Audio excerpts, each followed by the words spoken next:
உரத்த கரவொலியின் மூலம் உங்களது பாராட்டுக்களையை குறித்தாக்குங்கள். இப்பொழுது சீனிவாசன் அண்ணா அவர்களுக்கு பாலசாமி அண்ணா அவர்கள் நல்லாடை அணிவித்து சிறப்பு செய்கிறார்.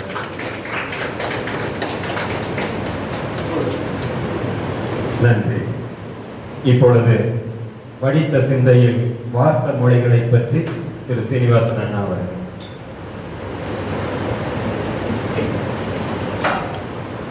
பெருமதிப்பிற்கும் பெரும் புகழுக்கும் மரியாதைக்கும் போற்றலுக்கும் உரிய இந்த விழாவின் சிறப்பு அழைப்பாளர் மரியாதைக்குரிய முன்னாள் வேந்தர் ஐயா அவர்களின் ஆசையோடு இந்த பேரவையினுடைய பெருமைக்குரிய தலைவர், செயலாளர் உள்ளிட்ட இதர பொறுப்பாளர்கள், இந்த விழாவினுடைய நாயகர் பேராசிரியர் குலப்பசாமி ஐயா அவர்கள்,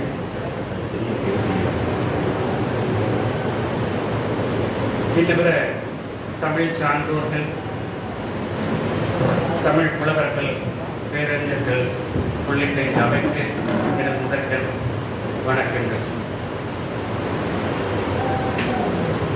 இந்த விழாவிலே இப்படி ஒரு சிறப்புக்குரிய புத்தகத்தை வெளியிட்டு அதை பெறுவதற்கும் அது குறித்து சிறு கருத்துக்களை இங்கே பேசுவதற்கும் இப்படி ஒரு அரிய வாய்ப்பினை எனக்கு அளித்து இந்த அவையினர் அனைவருக்கும் சான்றோர்களுக்கும் எனக்கு முதற்க நன்றிகள்.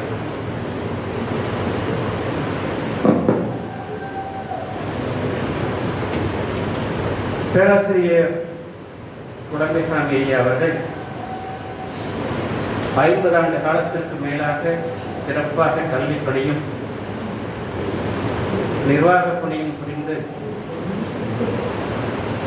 ஓய்வு என்பது அரசுக்கு மட்டும்தான் என்பதை நிரூபிக்கும் வகையிலே ஓய்வுக்கு பிறகு கிட்டத்தட்ட 15 ஆண்டு காலத்திற்கு மேலாக தன்னுடைய சிறு வயது முதலே தமிழோடு தன்னை இணைத்துக் கொண்டு தன்னுடைய வாழ்க்கையின் ஒவ்வொரு அங்கத்திலும் தமிழால் ரசித்து அவற்றையெல்லாம் மனதுக்குள் இறுக்கி வைத்து அவற்றையெல்லாம் இப்பொழுது ஒவ்வொரு புத்தகமாக இதுவரை கிட்டத்தட்ட 15 படைப்புகளை படைத்திருக்கிறார்கள்.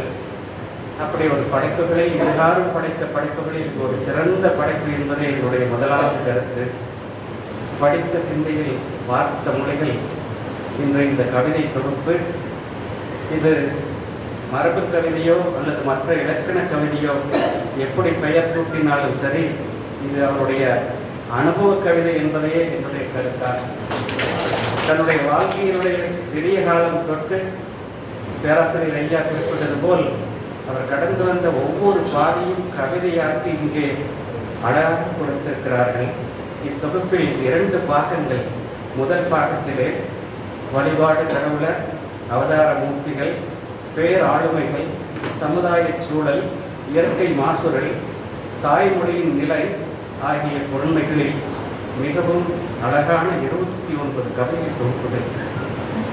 2வது பகுதியிலே இசையோடு தன்னை கலந்து கொண்டு சங்க இலக்கியங்களில் காணப்படக்கூடிய எத்தனையோ வாழ்வியல் விடுமையங்களை எல்லாம் உள்ளடக்கி இசை பாடல்களாக கிட்டத்தட்ட 35 பாடல்களை அவர்கள் இங்கே தொகுத்து கொடுத்திருக்கிறார்கள்.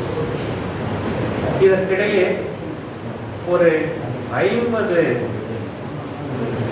வெண்பாக்கள், வாழ்வியல் வெண்பாக்கள், இந்த நாள இளைய தலைமுறைக்கு மிகவும் இன்றியமையாத வெண்பாக்கள், நேரிசை வெண்பாவாக அவருடைய ஆசிரியர்களுடைய வழிகாட்டுதலோ என்னவோ தெரியாது, வெண்பாகவே 50 வெண்பாக்களை திறன்பட படைத்து கொடுத்திருக்கிறார்கள்.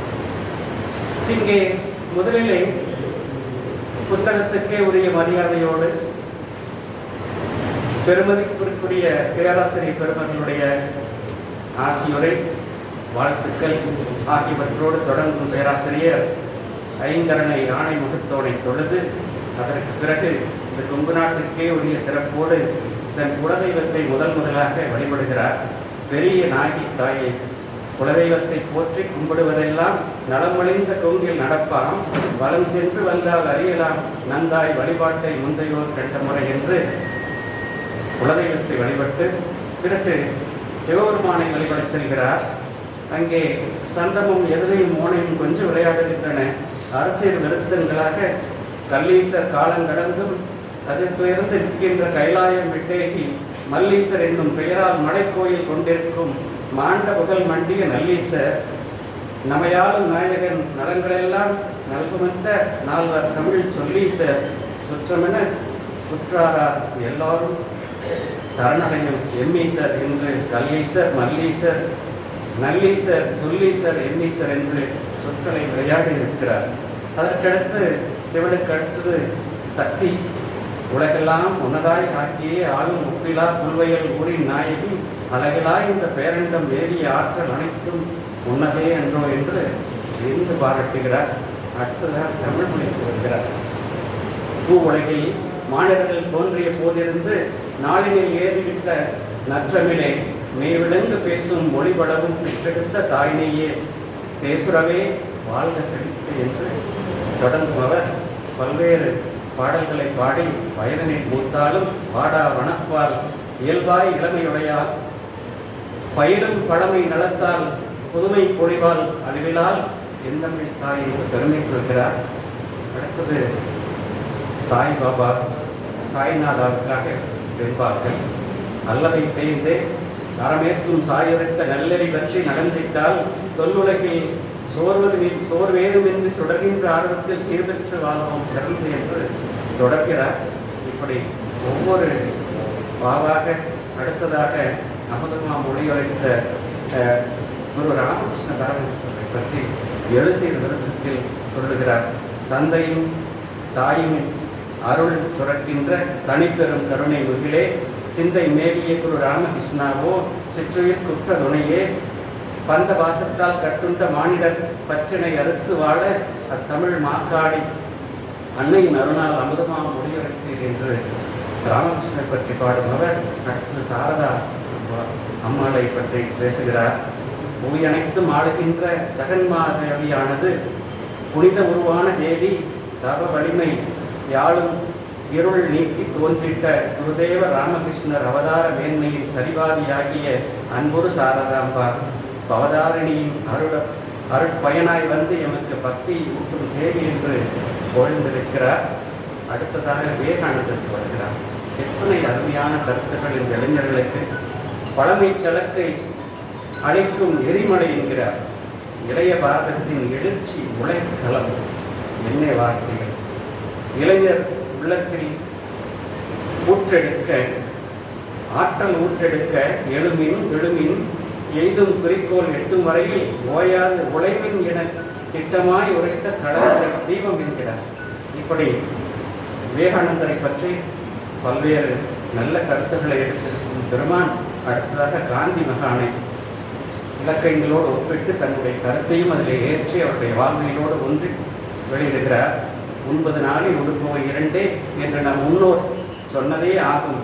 தேவையை சுருக்கி தூய்மையை பெருக்கலும் சேவையை செய்தலும் தூய வழிபாடு என்றார். ஒரு கண்ணத்தில் ஒருவன் அறிந்தால் மறுகண்ணத்தை காட்டென்று சொன்ன பகைவனுக்கு அருளும் பேரொருள் நெஞ்சுகளை கூறுகிறார். அது மட்டுமல்ல, காந்தியடிகள் அற்புதமாக அருளிய சமுதாய கேட்டை செம்மையாக்க அமுதமான ஔடதம் போரேல் அழைத்தார். கொள்கையற்ற அரசியல், உழைப்பின் வாரா செல்வம், நெறிமுறையற்ற வணிகம், மனம் மாசுடைய புலனின்பம், ஒழுக்க ஓம்பா கல்வி, மனிதநேயமற்ற அறிவியல், தியாகம் புரிய வழிபாடு என்ற அறம்சார் கொள்கைகள் பிறழ்ந்து சமூகம் புறம்போயிற்று. போட்டிகள் வலுத்தே அனைத்தும் அணியுமாயின. தன்னல நினைப்புமே மேலிட்டது, நிம்மதி போனது. அறிவியல் ஆக்கம் அழிவை நோக்கியே தரையிட்டு செல்லும் திசைமாறும் போக்கில் மாலா உற்பத்தியும் தாழாத நுகர்வும் பாலாக்கிடும் நம் பூயின் சூழலை தேவைக்கு நுகர்வெனும் பகைசால் கருத்து ஆசைக்கு நுகர்வென ஆக்கம் பெற்றது என்கிறார் பேராசிரியர் அவர்கள். தன்னுடைய பல்வேறு படைப்புகளிலே இந்த சுற்றுப்புற சூழல் எவ்விதம் மாசுபட்டு கிடக்கிறது என்பது குறித்தும் இந்த அறிவியலுடைய தேவையற்ற வளர்ச்சிகளினால் எப்படி தமிழ் உலகம் மாசுபட்டு கிடக்கிறது என்பதை பெருமித வேதனையோடு குறிப்பிடுகிறார். அதாக மகாகவி பாரதியை பற்றி உரைக்கு வார்த்த வடிவமும் மொழியும் கருத்து செவியும் கவினொரு விதமாய் இயலின் அழகும் இசையின் இனிமையும் இயந்து கலந்த இனிய படைப்புகள், பழமையின் எழில் நலம் புதுமையும் நுழைங்குளம் மழையென பொழிந்தார் மழையிருந்தது போல் என்று அவருடைய பாடல்களை பற்றி குறிப்பிடும் அவர் இந்திய திருநாட்டை தந்தையர் நாடென்றார். வந்தே மாதரம் வாழ்க பாரதம், அந்தோ அந்நியர் ஆட்சியை நீக்கி நாம் விடுதலை பெற்றோமென விடியா முன்னே விடிவெள்ளி போன்றே வேட்டம் புடைத்தார். மண் விடுதலைக்கு முன் மாண்புகள் நீக்க பெண் விடுதலை பெரிதும் போற்றினார். பா ஆயிரம் படைத்து புதுமைக்கு பாயிரமானார் மகாகவி பாரதி என்று இங்கே புகழ் பாடுகிறார். அடுத்ததாக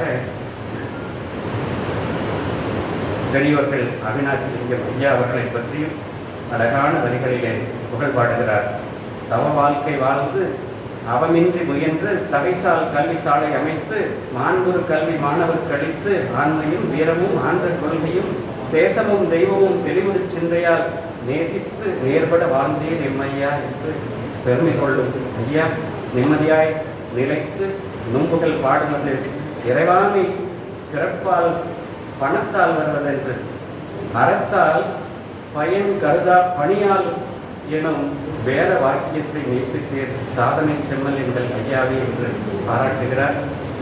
மட்டுமல்ல, இங்கே வருகை பெற்றிருக்கக்கூடிய சிறப்பு ஐயா பெரியவர் அவர்களை பற்றியும் அழகாக குறிப்பிடும் ஆசிரியர் ஆண்டவின் தடங்கிய கொள்கை சான்றோர் ஊன்றிய சிந்தையர் உயர்குணமுடையோர் காட்சி கிளையோர் கடிஞ்சொல் தவிப்பார் மாட்சிமை பெற்ற மனத்தின் இயல்பால் தக்காத தகவலர் என்னது யாரையும் ஒப்பவே நோக்கும் உளப்பாங்குடையவர் என்று தொடங்கி ஒரு மிகப்பெரிய அளித்திருக்கிறார். 1000 கிடைக்கின்ற ஆன்றோர் தூயவர் வாழிய வாழ்வு பல்லாண்டு என்று அவர் மனதார வாழ்த்துகிறார்.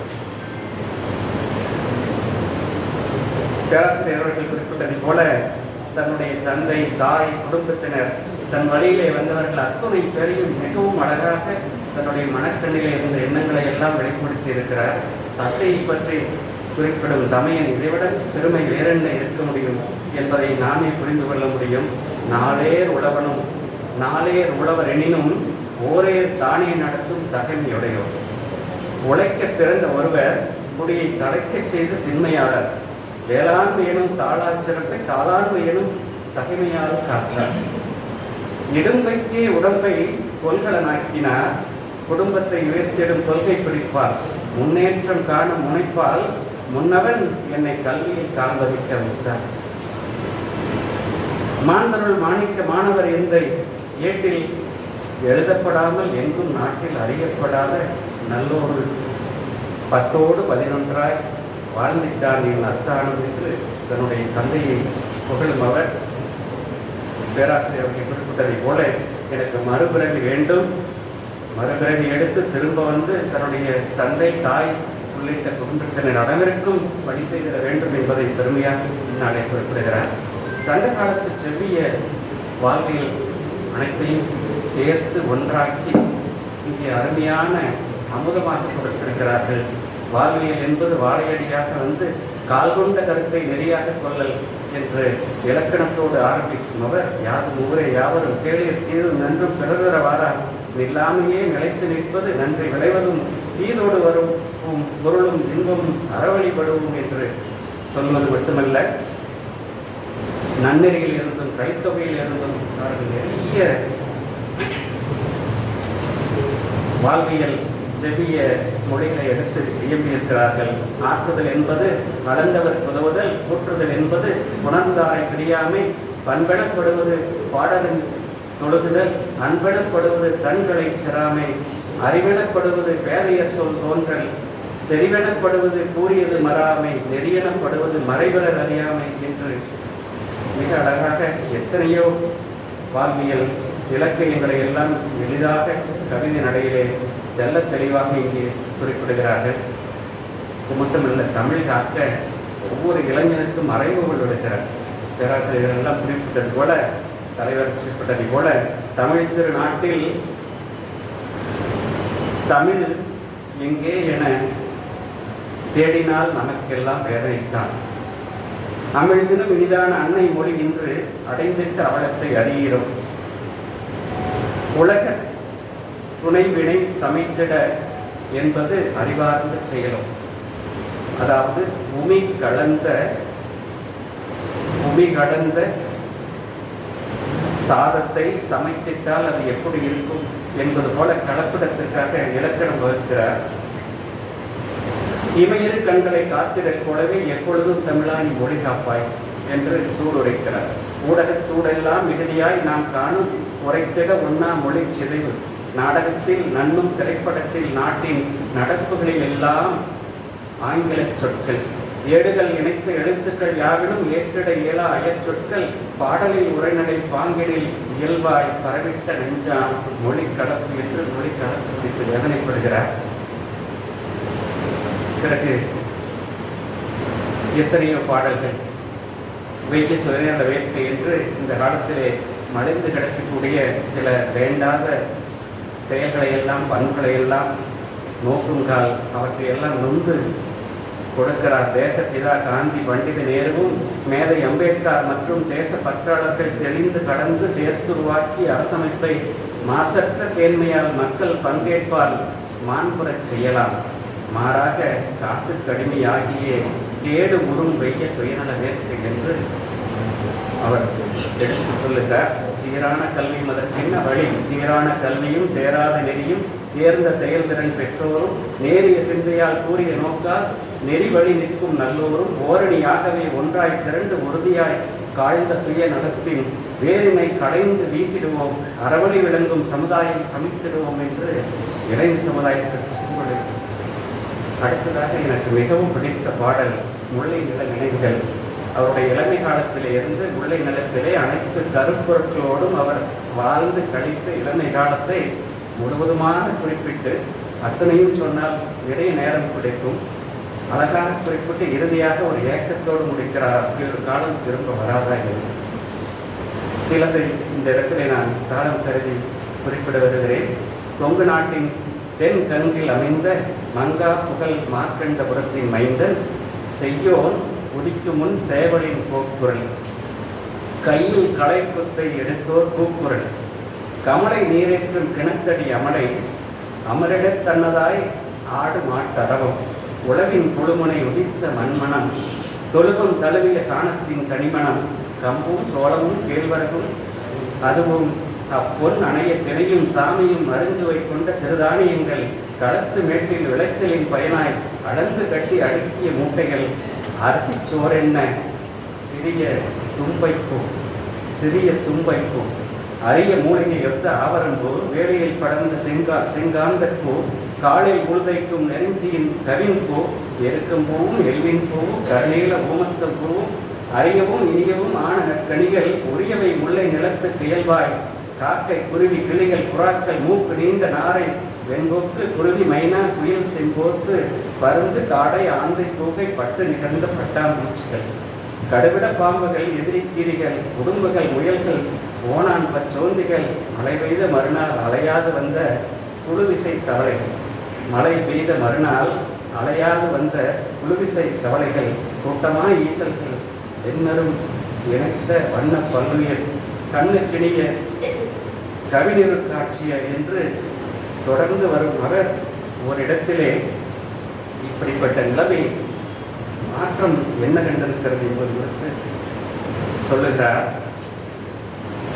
கருவிகள் வந்தன, கருணை நீங்கிற்று, உருவுகள் மாறின, உறவுகள் போயின, கல்வி உயர்ந்தது, கருத்து தாழ்ந்தது, செல்வம் பெருகிற்று, சீர்கள் சிதைந்தன, ஊர்கள் தோறும் சாலையில் பேருந்து தேர்வலம் போல சீர்மிகு மகிழ்ந்து, வசதிகள் வாய்ப்புகள் பெருகிவிட்டாலும் தசையற வாழ்ந்த இசை ஒரு நிலை போய், தானியம் விளைவித்தோர் மானிய பொருள்களை கோணியில் பெறுகிறார் ஏனிந்த அவன், தானியம் விளைவித்தோர் வாணிய பொருள்களை கோணியில் பெறுகிறார் ஏனிந்த அவன், வளர்ச்சியும் வாய்ப்பும் பல்கி பெருகினும் தளர்ச்சியுற்றது தள்ளா விளைச்சல், தாளாது வாழ்ந்த வேளாண் மாந்தர் கீழா போனார், தாளாது வாழ்ந்த வேளாண் மாந்தர் கீழாக போனார், சீர்களை இழந்து மண்ணில் மீளுமா அந்நாள் எண்ணி ஏங்குமின் வெளியே சென்றவை.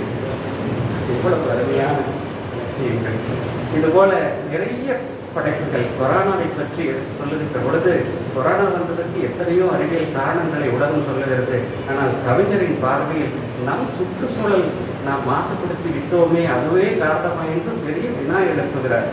செயற்கை மிகுந்த சூழல் மாற்றத்தால் இயற்கை சீற்றம் இன்னா செய்ததோ, வணிகம் வளர்ந்து வளமை பெருக்கத்தால் பிணியை பரப்பு பொருட்கள் மடிந்ததோ, கூடி வாழ்தல் இன்றி கூட்டமாய் நகர்புறம் நாடி குவிதலால் நலன்கள் இழந்தோமா, வாழ்தல் வேண்டி வணிகம் செய்த நாம் வாழ்க்கையே வணிகமாக்கி விட்டோமா, குவிந்த பொருளாதாரம் மக்களை குவித்து நகரத்தில் கூட்டமாய் சேர்த்ததா, பன்னிட நாளாய் பற்றிய செயல்களால் பின்வரும் சந்ததிக்கு புவி பகையானதா, மக்கள் ஈட்டம் மிகுந்ததால் புகுந்ததா துக்கம் விளைவிக்கும் புது புது நோய்கள் என்று விநாயகர் ஒரு புதிய கொரோனாவுக்கே ஒரு தனி கவனம் செலுத்தக்கூடிய ஒரு வரையறை. அது மட்டுமல்ல, வளர்ச்சி என்றால் என்ன? இன்றைக்கு நாம் கண்டுகொண்டிருப்பது எல்லாம் வளர்ச்சி தானா? எது உண்மையான வளர்ச்சி என்பதற்கு பெரிய பாடல் தொகுப்பு.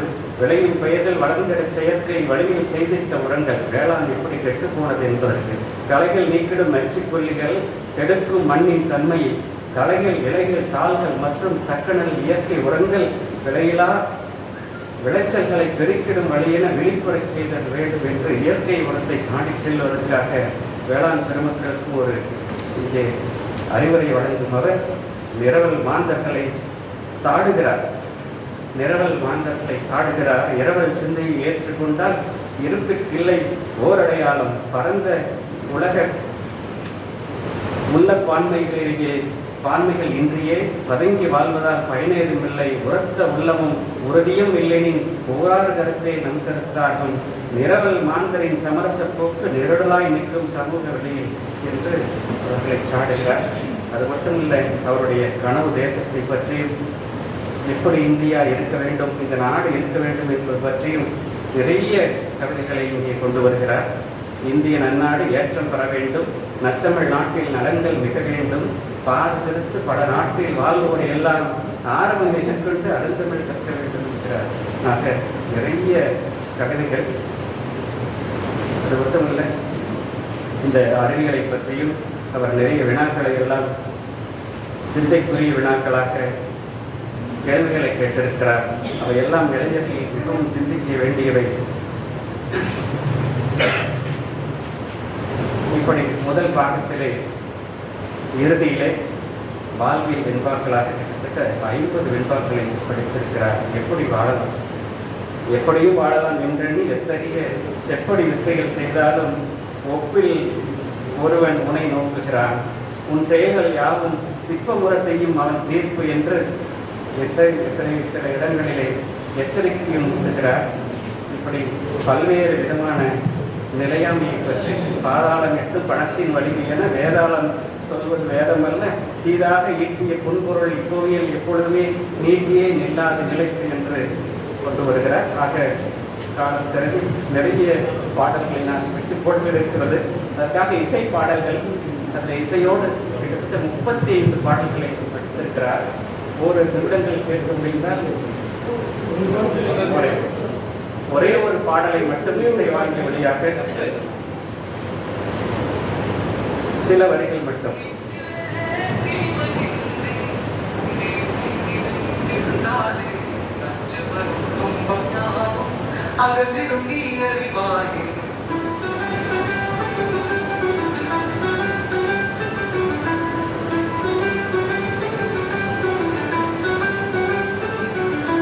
வாழ்க்கையாதினதே அன்று நமக்கு உழைத்தார் அறவே, அவற்றையெல்லாம் இன்று நாம் மறந்திட்டோம். அறவல்லா பணிகளில் பொருள் சேர்க்கான பொருளே மறுபிறப்பிலும் உனக்கு பகையாகும் என முடிந்தாரா நெஞ்சிலே தீமையின்றி நேர்மை நிறைந்திருந்தாலே